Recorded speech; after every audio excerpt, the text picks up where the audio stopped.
César Bittencourt, com a palavra. Bem, com testemunho de todos, eu acabo de ser escolhido, identificado e tratado como inimigo pelo Luiz Flávio Gomes. Com uma mesa tão seleta como essa, com os maiores expoentes na matéria, e ainda excluindo os irmãos argentinos, que poderia falar alguma coisa, ele me deixa por último e ainda com uma recomendação. Não pode falar o que os outros já falaram. Se isso não é ser tratado... Viram que o critério foi da direita para a esquerda. Eu fui seguindo rigorosamente o critério. Ficou chateado, ficou preocupado.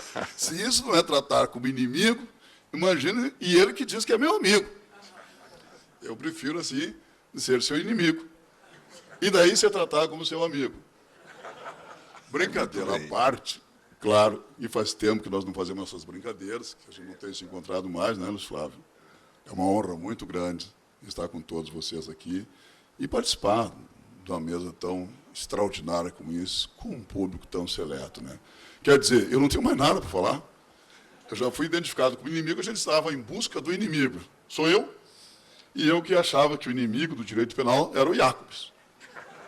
Claro, só tratando o direito penal dessa forma, não poderia ser muito diferente.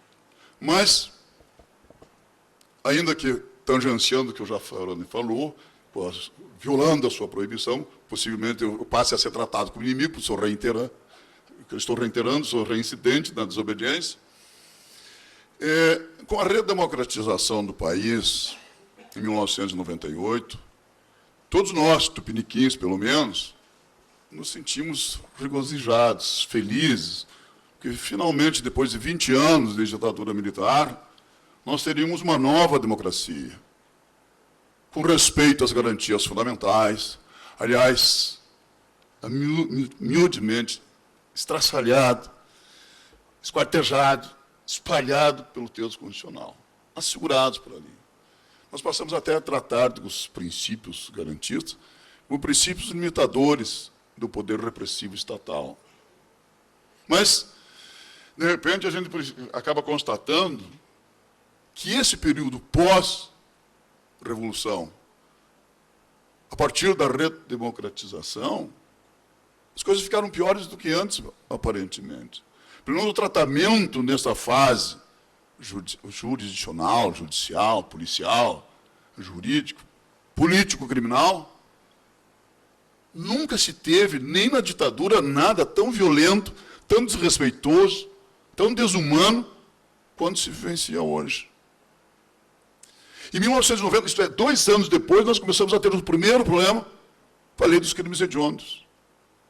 Uma lei que uma dos crimes hediondos, obrigando o cumprimento integral em regime fechado, crime organizado, crime especial gravidade, enfim, todos que vieram depois, lavagem de dinheiro, obrigando, inclusive, se recolher à prisão quem não estivesse ainda preso, para poder recorrer. Se isso não é direito penal do inimigo, o que é o direito penal do inimigo? Pelo menos, nós temos que verificar, o Zaffaroni falou em prisão preventiva. Eu ampliaria isso para prisões processuais. Prisão preventiva, prisão temporária, prisão em flagrante, prisão decorrente pronúncio, prisão de sentença condenatória recorrível, enfim, todas as prisões processuais, que são cautelares. E como cautelares devem respeitar, além dos estritos termos do artigo 312, que o ministro Gilmar disse que vinha, mas fundamentalmente com a necessidade, com a indispensabilidade, já que de cautelar se trata. Coisa que não se faz. Quando eu estive na Espanha, lá junto com o Luiz Flávio, mais ou menos na mesma época, né, 89, 90, nós sustentávamos, aí, até criticávamos a própria Espanha. O Mirpucci que me perdoe, e fazíamos essa crítica, ele nunca ouviu, graças a Deus, senão me destroçaria. Por quê? A Espanha tinha assim, 65%, 70% de presos provisórios, Mirpucci. E nós aqui nos vangloriávamos, na época, nós tínhamos 15%, 17%, 18%.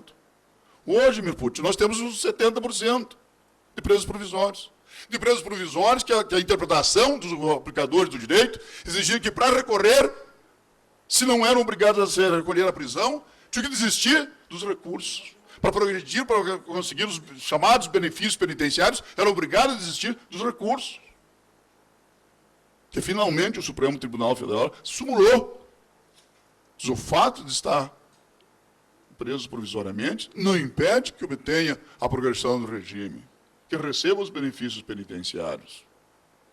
O típico direito penal do inimigo, que para nós é um renovado, piorado, agravado direito penal de autor. Nós temos, então, pior que as leis duras, as interpretações arbitrárias, prepotentes, incondicionais, violentas. E daí, lembrando que uma vez falou o ministro Assis Toledo, isso não adianta, César, diz ele. Temos leis novas, se continuam sendo aplicadas para aquelas mentes velhas, enferrujadas, ensanguentadas, inclusive. Não muda nada. Nós tivemos um início, uma redemocratização, e temos hoje uma destruição, uma desarmonia total no sistema penal. Conseguiram estragar toda aquela harmonia do sistema que, historicamente, o Brasil respeitou, com o Código Penal de 1940, com a Reforma Penal de 84, que dá gosto de ler aqueles textos legais. Hoje, assassinar, inclusive, é o vernáculo. É um absurdo que se lê. A dificuldade que se tem de interpretar, de encontrar um sentido racional daqueles textos legais que vêm, para tentar salvá-lo e dar-lhes, pelo menos, uma interpretação conforme a Constituição. Então, nós precisamos verificar isso. Prova ilícita, o uso, a utilização de prova ilícita, para permitir, e é permitido todos os dias, se diz que não é ilícita.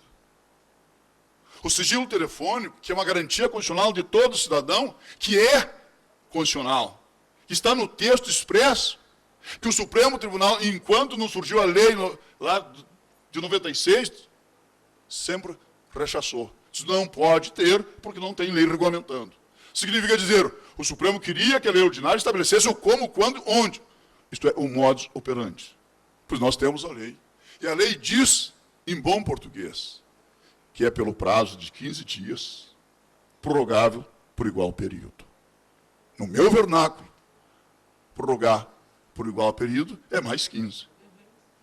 Nós sustentamos no pleno do Supremo Tribunal Federal já há um ano. Claro que levamos para algo, conseguimos só o voto do Marco Aurélio. Agora, depois daquele, e acho que o Supremo se arrependeu dessa decisão, né? Agora até 2 anos. E como sair desta sinuca? Que sigilo telefônico existe? É esse. Aonde que ele existe? Se os próprios ministros do Supremo vivem grampeados, abriram a porteira. O que é lícito? O que é ilícito? O que é direito penal de amigo? O direito penal de inimigo? Meu querido amigo Luiz Flávio, desculpa a brincadeira que a gente fez no início, mas quando nós estamos acostumados com elas, né? Tu sabe muito bem disso, que é de coração e de irmão e amigo. Mas nós tivemos que ampliar um pouco. Só esse desrespeito, essas violências todas que nós vivenciamos aí, com um verdadeiro direito penal do inimigo, nós chegamos ao suprassumo, com o regime disciplinar diferenciado, que é um verdadeiro direito penal de autor, cujos antecedentes nós encontramos, é de fazer inveja, eu digo até, ao nacional-socialismo lá da década de 30 e 40. Aliás, renovado,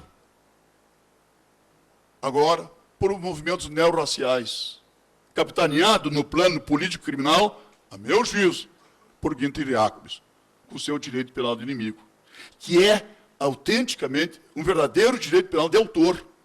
Porque quando eu separo cidadãos e não cidadãos, isto é, eu despersonalizo o indivíduo, para dele tirar depois, fica mais fácil eu aplicar um direito penal do inimigo em alguém que eu já declarei que ele persona, não vi um castelhano no meio, pessoa não é. É coisa, é res.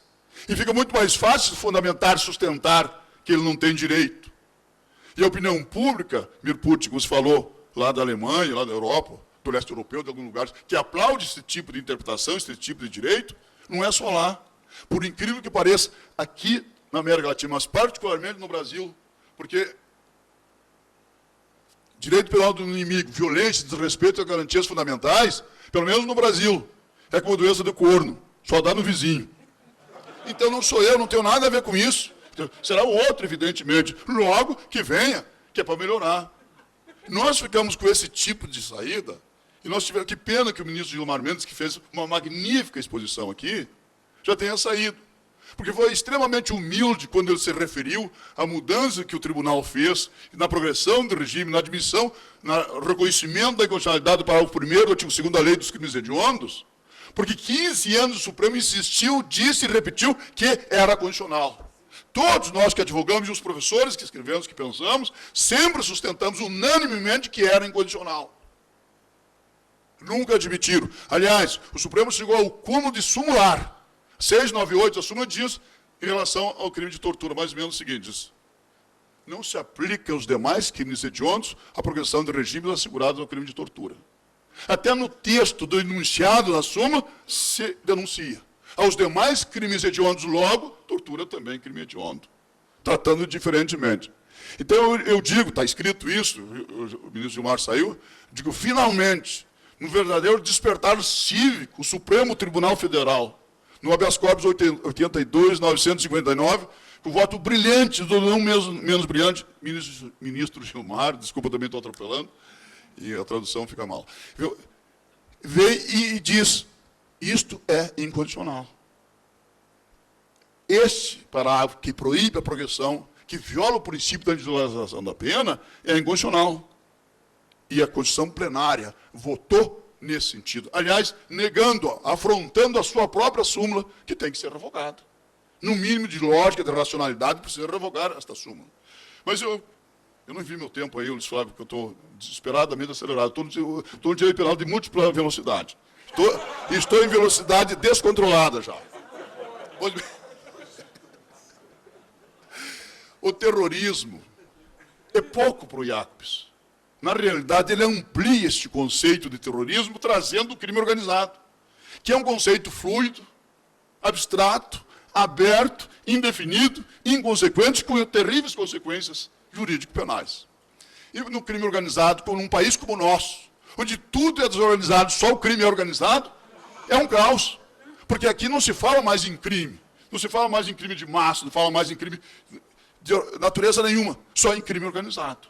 Tudo aqui no crime é organizado, só o país que continua desorganizado.